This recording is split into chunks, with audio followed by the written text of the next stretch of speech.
Hey, this is your host, Jasmin Haley of the Beyond the Prophy podcast.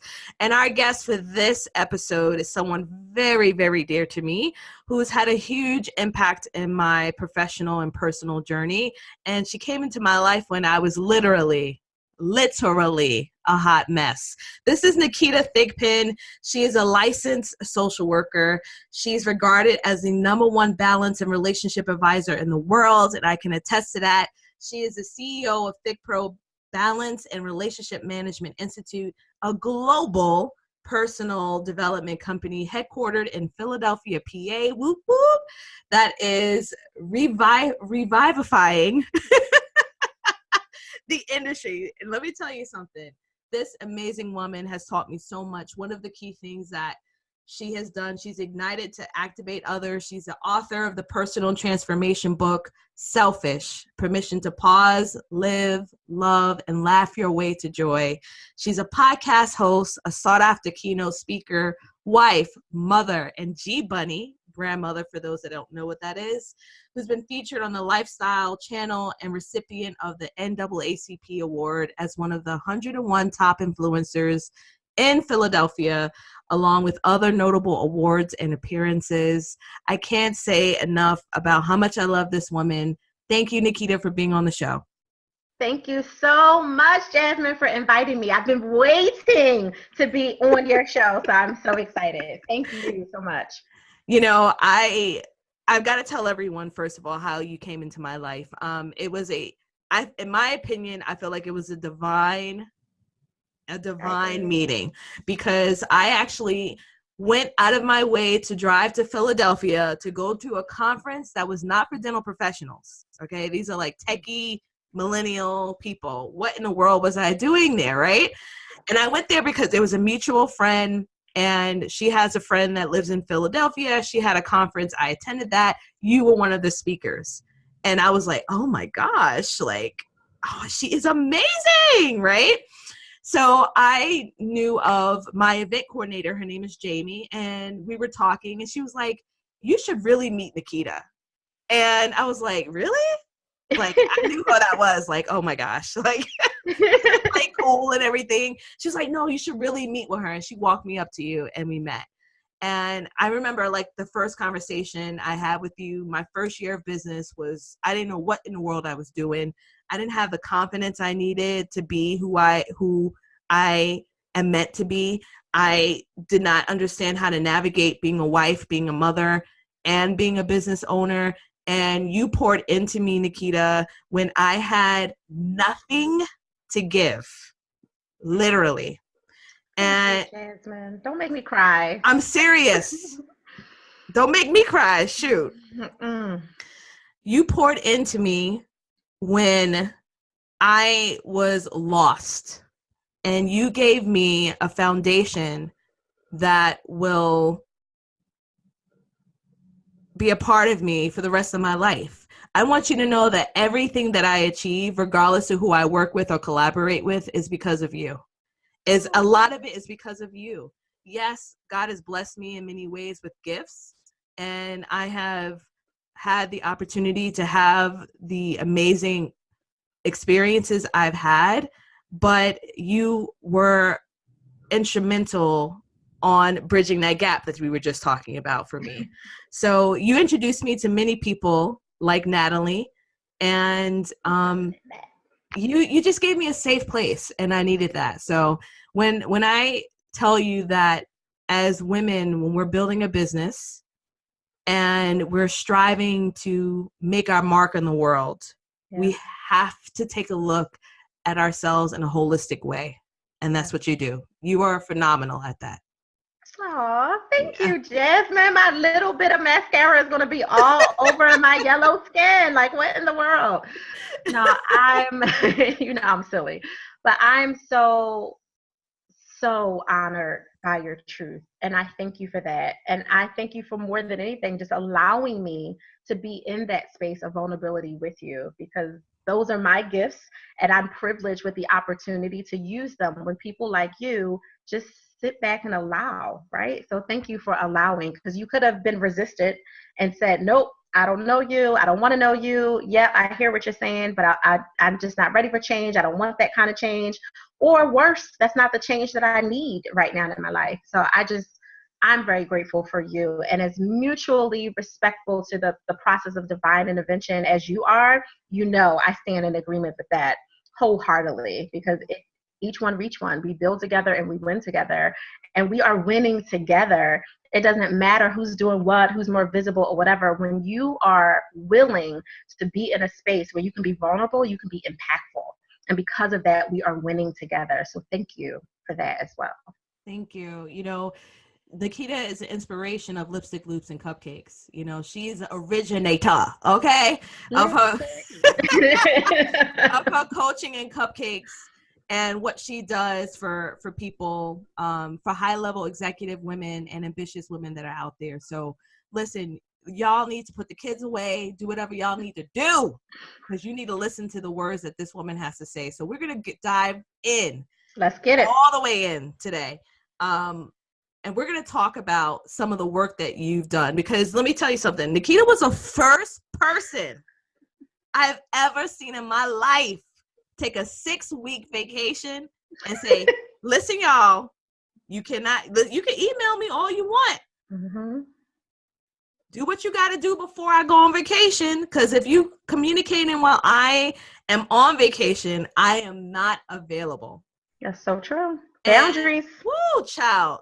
Being a woman and setting boundaries is hard. You got your kids pulling at you. You got your husband or your partner, who you're with, your boyfriend, whatever, pulling at you. You got, and especially as healthcare providers, you understand this. You got your patients pulling at you. You got your boss pulling at you.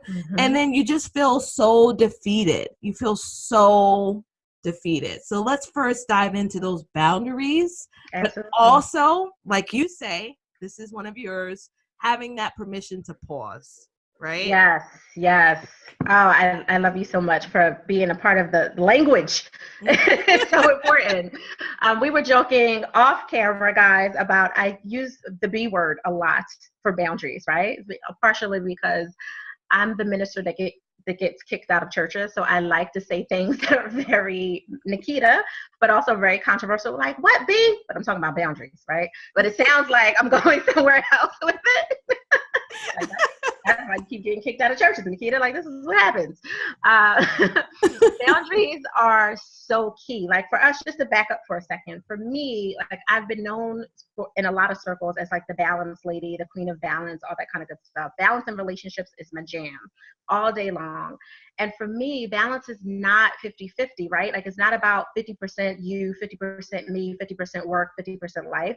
Partially because you have so many other things that don't qualify as just life or just work. There's so much crossover, especially when you're in the healthcare space. And that's the space that I was groomed in. I came from trauma and informed care and emergency rooms and special delivery unit and endocrinology and all that stuff. So we get it. Not everything feels just like hardcore work or hardcore life. Your balance is literally admitting your truth of what you want over the boundaries that you create so you can achieve the realities of that truth and keep the distractions out. That's all it is. It is a formula. Look at it as math. 1 divided by 5. Like, just look at it that way. The 1 is your truth. Admit what you want, not what you need. We need lights. We need safety. We need food. We need sex. Like, you need certain things, but you want, adoring love and passionate intimacy. You want to not have to worry about what bill is being paid today. Like, you want to be able to be impactful. There are things that you want, not just what you need. And then those boundaries are the things you do to literally achieve your truth. So if my truth is I'm a billionaire in the making, then the boundaries that I create need to represent that truth, right? Because I'm speaking life to, I'm a billionaire, not just because of money, but because I'm a philanthropist, I'm an investor. Those are the things that I want to be at a higher level than I already am. Maybe I'm doing it really, really small now because that's just what my resources look like in my reality, but I want to play it on a bigger, deeper, greater field. So my boundaries are, Jazz, you are doing this amazing conference in another 4 months, another 5 months. I will not be able to attend that because I'm at an investor's camp, or because I'm working on my business and not just in my business, or maybe because I have 5 recitals back to back with my kids, which is the priority that I need to be at, because there's certain times of the year or the week that I can't do that, right? So what do I do for Jazz as a friend of mine, as someone that I care about? I send other people to her conference. There are ways for you to show up and have your no feel really good, but you still, yes, participate with your friend, your lover, your partner, your sister, your mama, whoever, in a different way. And we can apply that personally too. Like, how many of you are invited to baby showers and weddings, or the third wedding, and everything else? That comes up, right? Especially, over 30, over 40, it starts to be multiple situations that are happening. And I want to be there. My heart is with you, but my priority, because it's reflective of my truth, is that I will not that I can't, but I will not. I am choosing not to be there, but I can show up for you in other ways and not feel like the disappearing cousin or the disappearing friend. Like, no, you having a conference, 5 emails to, X number of people. Hey, friend Jasmin, doing this, be there. If I got to gift you a seat because this is something you need to do, this is the way that I can show up for my friend in business. Oh, baby shower, wedding, can't be there. Something that's not even on your registry, but I know enough about you to know you would love this. Let me send that to you. Maybe it's an experience, a restaurant coupon or something, versus just some more wine glasses. Like, there's other ways for you to still feel good about your boundaries and not feel like you have to feel the weight of all the guilt of saying no all the time. Does that make sense? Yes. I mean, I can't tell you how many times we put ourselves in situations, and I'm one of them, where we feeling that guilt of saying no, right? Mm-hmm. We're not choosing what's best for us. Mm-hmm. And I think one of the key things is, as I was thinking as you were talking, is that one of the biggest things in my journey and with coaching with you was establishing that confidence. Because you've got to have some confidence in yourself and also some self-worth. I remember one time there was a conversation we had with each other, and it was a conversation in regards to charging. Mm-hmm. And you broke it down. Like, you didn't hold back. Like, it was a self-worth issue for me.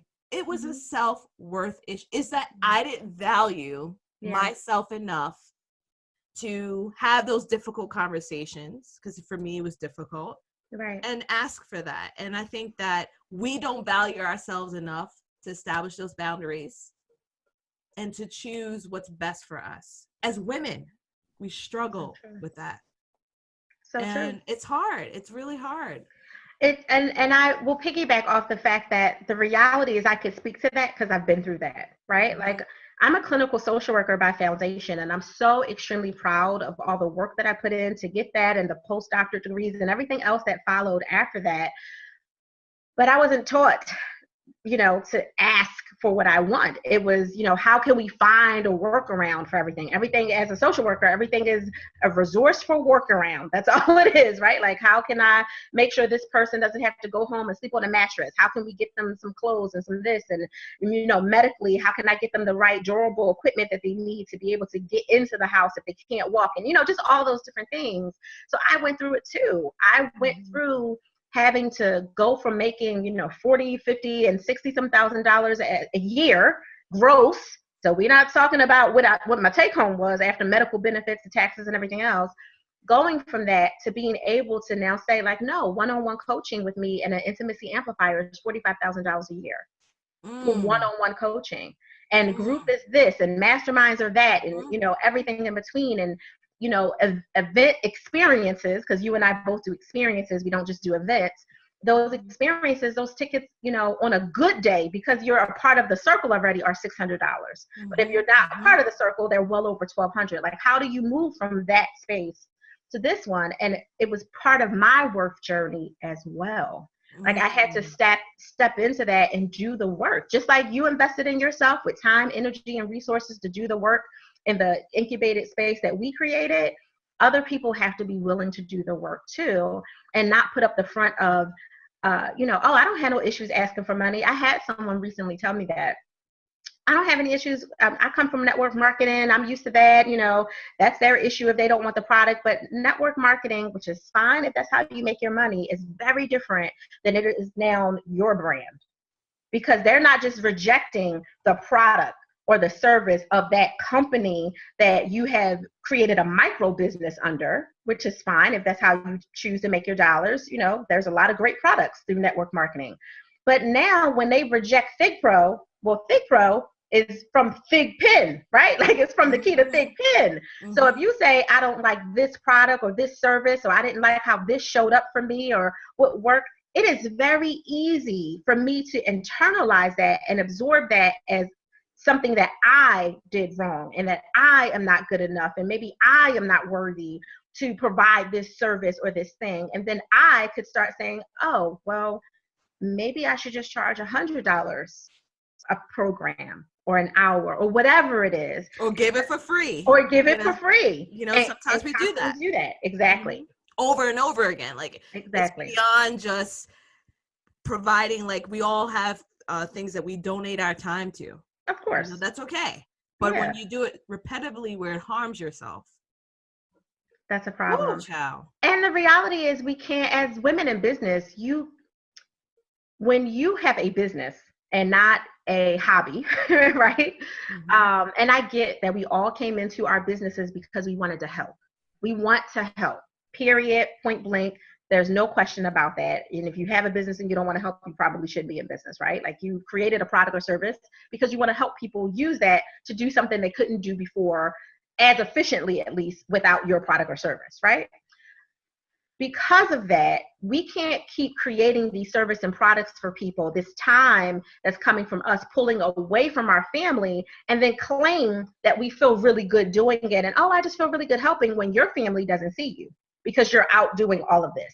Your family is sacrificing because they're trying to rub two nickels together because your time away from a traditional overtime job or traditional second job or whatever it is that you could be, trading hours for dollars with. You can't do that because mommy is over here helping all these people, and you feel really good while you're doing it. But then you go back home to, oh, I can't send my child to that second, program she wanted to do, or put her in that honor society, or we don't have the time to pay for Ubers or whatever it is, or Instacart for grocery delivery. Well, how unfair is that for your family? And how unbalanced is that? Because the truth of you helping people is not being reflected in the boundaries you're creating, because you're not serving people in a way that you are literally able to charge your worth. When I sell you something, I'm serving you. I'm serving you because I will show up even the harder, even the more, knowing that I am getting something that can help my family live our best life, so that I can show up even greater. So it's part of that, taking it back to the M word, that mindset of everything. And a lot of us just have to do a lot of work with it. And part of it is to back up and give yourself permission to pause, so you can say, wait a minute, what is out of alignment here? That's what my 6-week self-lovecation is about. Every year, I want to back up because I'm growing. I'm always open to learning. I always want to be my best self. I make mistakes every day. I'm a balance guru because I'm constantly balancing. I'm constantly, figuring out another challenge. My youngest and my grandson, were just in the hospital in the same week 2 weeks ago at 2 different hospitals for different reasons for a week each. And we still had to close deals and write proposals and finish things and delegate. I still had to do what I needed to do. And I had to create a space for me to be able to do that effectively without feeling like I was torn when she sleep with the IV drip in her and the constant 20-minute, blood test and everything else coming in, and wishing my heart was over at the other Peds hospital with with doing that. But I was able to create a space where I can feel really good about being here because I've been charging my worth. I can be okay for those 2 weeks, but I still have to reflect back, which is why I do that 6-week kind of self-lovecation, is to level me and to listen to what I want. Last year, I wanted something very different than what I want this year. And I'm okay with that because, as you said so eloquently, Jasmin, I think it was before we started recording, it's all about evolution. Like, you're evolving, and there's nothing wrong from saying, you know what? I mastered that. I was dope at that. I really love that, but I'm not in love with that anymore. And there is a difference, Yes. right? Yes. And that was one of the things that I've learned from you is it's okay to evolve and say, hey, it's not working. One of the key things I actually just talked about this week from Straight Talk was about the fact that when things aren't serving you anymore, letting it go. And honestly, the feelings that came at the very beginning of it immediately was a mindset of, oh my gosh, I'm a failure because I'm letting this go and I'm not really following through, or I'm canceling this event because no one's really showing up. Right. What's the lesson learned here in this situation? I was like, oh, stop, Jasmin. You're not a failure. You need to stop for a second. What can you do with this? So for instance, I canceled my retreat that I was having in May 3rd through 5th.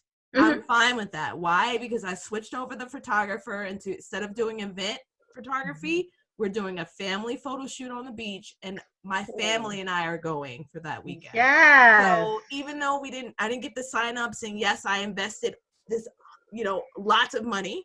Okay. Yeah. To plan the event and to get everything ready for it. It was still a learning lesson for me on what I can do differently, but I'm taking the time to enjoy my family in that process. And I think that was one of the hardest things, is to understand, like, when you involve, there's things you're going to have to let go. If you want to grow, you have to let certain things go. And that may be this misconception that everything's got to be perfect, or things that you've got going on that aren't serving you need to stay in your life. That's people, places, and think. People. Highlight that. Come on, underscore. People. Places and things. Absolutely, 1,000%. There is the releasing out so that you can allow in, right? Like, you have to release some things. I just posted, I don't know if you saw it, Jasmin, on Instagram. And for those of you who are not following, it's Ask Naketa on Instagram. My cousin had posted this black and white, you know how they do the white words on black background text. And I don't want to misquote, but it says something to the account of, oh God, I hate when I can't remember it exactly, but it says something about, I don't, no hard feelings. I've changed, and there is a difference, like something like that. And I feel like I'm saying it wrong, so I'm gonna pull it up right now because we're live. I know what you're talking about, because I did. You know what I'm talking? Yeah, I did. Yeah, please read it. I'm pulling it up right now. Here it is. No hard feelings, just changed feelings. There is a difference. And I think that that's really valuable for people who have outgrown, certain people that might have been a part of their circle 6 months ago, 4 months ago, or last year. And I wrote a whole little soliloquy because I'm very verbal. If you guys haven't picked that up by now, I'm very verbal. And if it's a cold day, I'm extra verbal because I'm in my blanket and I'm really going in, right? But I wrote a whole thing that's on our Instagram, you can follow, where I was basically saying, like, it's a reminder to me when I read that. And I have everyone in my circle belongs there now, and I feel so good about it. And I've had to let people go as recent as last year. Like, it wasn't, this is the top of, at the time of the recordings, the top of 2019. And I had to let people go that I thought would be there forever, right? Like, I thought that these people would be, but as you're growing, and it doesn't mean that they're bad people. They're just not supposed to go with you forward. There is a gracious way of letting people go that were driving with you, and then you get to a stop sign and you realize that as you were going through the last few stops, the road just got bumpier and bumpier. You got to let go some of the weight. And it's okay. Let them get out so they can get in somebody else's car. Or maybe you're letting them out so they can finally drive their own. Like, maybe it's a good reason that you're letting them out. People, places, and things. And I think it's important for all of us to know that some of those people will be with you since first grade, since third grade, since ninth grade. I have people that fit in all categories. I have people that are definitely ride or die that I met 6 years ago. And there are people that I let go that I met 6 years ago, or 5 years ago, or 3 years ago, or whatever the case is. And you have to be okay with it. No hard feelings. We just change. We, as Michelle Obama says all the time, are constantly becoming. And we have to be okay with that. And that doesn't mean, have hard feelings or be angry about everything. It is literally perfectly stated by Jasmin Haley, let it go. There is a song that I was trying to bring up that I hate when I can't remember the name of someone. It's a little cute guy. The song is called Let It Go. Mm-hmm. And it is, I want to say his name correctly, James Bay.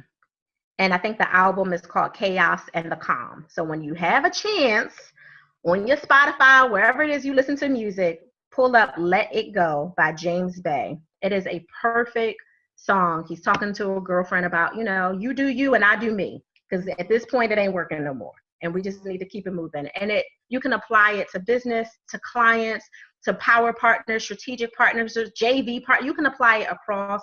If you're in a career and you realize that this career is at a stopping point for you, you've hit your ceiling, doesn't have to be their ceiling, but you hit your ceiling, let it go. And I think it's a really good song to kind of motivate you. Yeah, I love that. One of the hardest things, though, I would say for personalities like myself, is when you want to control every single aspect that happens in your life.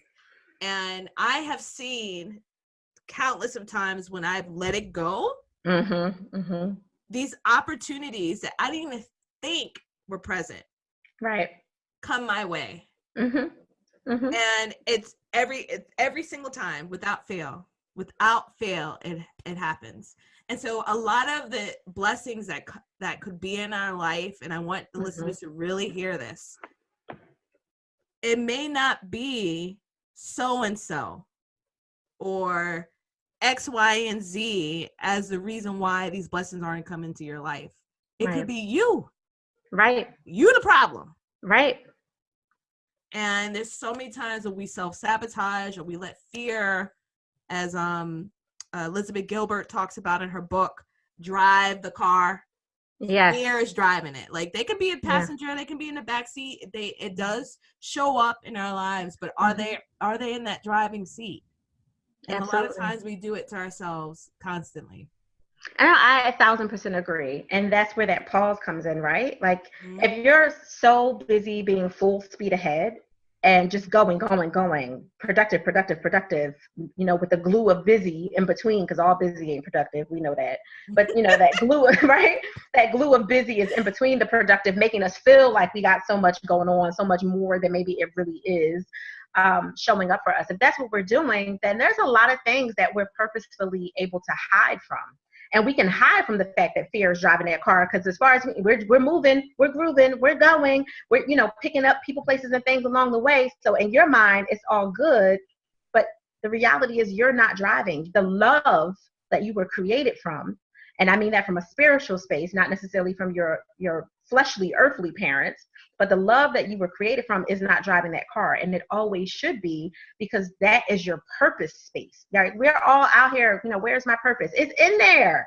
But you got to excavate through all that chaos and confusion and that damage and those trust issues and the hurt and that pain and the guilt and the shame and the worthlessness and all of that stuff that's there. You got to excavate it to get to it. And some of the way that we do that is often by just being curious. Be curious about your interior design skill that you have, right? Or that talent that you have. Do you have to turn it into an empire? Not necessarily, but maybe play with it a little bit more. That curiosity is like a chisel that helps you excavate a little bit more, a little bit more, a little bit more. You're thinking about writing a book, but you're trying to figure out how you can make money off of it. Don't worry about the money for the book right now. How about just write a chapter? Just see where it goes. Excavation. Like, that's all it is you're digging and getting closer. And for some people that shows up in maybe the multiple businesses that they've had, the multiple passion projects that they've participated with, playing with. For some people, it literally is a hobby, but be okay with being curious while you're doing that excavation to get closer and closer to that real thing that's underneath of that. Now, for someone like Jasmin and I, who have had businesses for a while, some of that excavation comes up in the different programs that we've created. Like, I'm really interested in this, and I really want to do, like, one of mine was the Dreamer's Blueprint. I was so excited about the Dreamer's Blueprint. I seeded it maybe 5 years ago, sat on it for various different reasons. I was too busy for this because the car was moving. I wasn't driving, but the car was moving, so I felt productive. And by the time I actually put it in the front seat with me and put it on my lap, I wasn't even passionate about it anymore. Now, the blueprint itself was still relevant. It was still good. It was still great stuff in there. But Naketa was no longer connected to it in that way. And I had to be honest with myself. Jasmin, what was that, 90 days or 4 months in? I was like, yeah, I don't want to do this anymore. I was just like, yeah, this was great. I loved you guys. Thank you for showing up. I hope you got everything you needed. But I'm kind of over it. And I had to learn how to quit, right? Okay, I'm going to quit at that particular program because it was part of the excavation. Now, I already know what my purpose is, but I was trying to see how deep rooted it is and where else it was taking me, because your purpose will take you further than any human could ever show you where you're going. Yes. And I was so curious about, where was the next step, that I thought, even though it was something old that kind of, passed me by, good stuff, evergreen stuff that is applicable, that I just kind of wasn't connected to, I thought well, maybe that's what I need to do. And I heard the calling of the Joy Mat method. I heard the calling of the Closing the Love Gap mini retreat. I heard the calling of the intimacy advantage. I heard it all, but I was like, no, I got to do this first. I held the expectation on me, that private expectation that I must do something that was seeded years ago before I could move on. When the reality is that seed had already been plucked and blown away because I didn't act on it at the time it was given. Period. That's powerful. That is powerful. But you know what? That shows me that, hey, it is okay for me to make a decision in the midst of when I have the strongest calling for it, and not to wait too long. Act now. Mm-hmm. And I love the fact that you said, if you have a desire to write a book, don't worry about where the money's going to come from. Write the first chapter. Right. Oh man, that is powerful. That is powerful. So right now you have the Joy Mat method. Tell me the name of, that's your coaching program. Tell me the name of your retreat again. Closing the Love Gap. Closing the Love Gap. And you mentioned a third one. So Closing the Love Gap is the higher level of what the intimacy advantage paradigm is all about, and applying that intimacy 360 from the boardroom to the bedroom to increasing your clients and being able to retain them, as well as the top talent if you're at that level in your business where you're now hiring people and you don't want to have to go through that hire fire cycle, because it wastes a lot of money and a lot of time, and you can use the principles of intimacy across the board. Yes, absolutely. And that's what I love about the work that you do. When you look at your title, the balance of relationship, and then let me see, I look some keywords here: selfish, permission to pause, live, love, and laugh your way to joy. All of these things really take a holistic approach to how we need to be carrying on our personal and professional life. Cut it out, y'all. Stop trying to just do one aspect. It's not working. There's too many of us disgruntled. And Naketa has worked with more than one dental professional. Right. We got some issues, okay? And we cannot do this anymore without taking that level of taking a look at ourselves professionally and personally. All right, so let me ask you our last question. Last question. What was the best personal or career advice you've ever received? Oh, that is a really good one. I get so much good stuff, and as well as from all of you guys. So, the best personal or professional. I'm going to say, and we kind of already said it here, but I think the very best was charge your worth. That was the best thing. And obviously there's layers to that within context, but don't be afraid, specifically when I think about the person who said it, is don't be afraid to charge your worth. That was the best advice. I love it. All right. So tell the listeners where they can find you. Yeah. So if you are a social media person, connect with me across Instagram, Twitter, Facebook. I'm at Naketa, Naketa, very simple. But if you want to find out more about what we're doing in our workspace, go to figpro.com. And I'm sure all of the spelling will be on the show notes at the bottom of this. I won't spell that for you, but figpro.com is where you can find everything about the next Joy Mat method, the next Closing the Gap love retreat, all that good stuff. And there's a lot of things we do in-house that you'll just never know unless you come into the community and really participate. And then we start to release things to you. So we're one of those brands that like to keep the community tight, right? Yes. Tight and right. Yes, and absolutely. And I can't tell you, I've just given you a small look at what she's meant to me, and the other professionals, dental professionals I know that have gone through her program feel exactly the same way. So you have got to check out her podcast, check her out. Maybe she'll pop up at one of my events. I don't know. You know, she was there last year for, I think, Beyond the Profi conference, and it's something you don't want to miss, getting a chance to learn from Naketa. So thank you so much for being on the show. It's such an honor. Thank you. I had an amazing time. I know the conversation won't end when we stop recording, so I'm excited. Thank you so much. All right.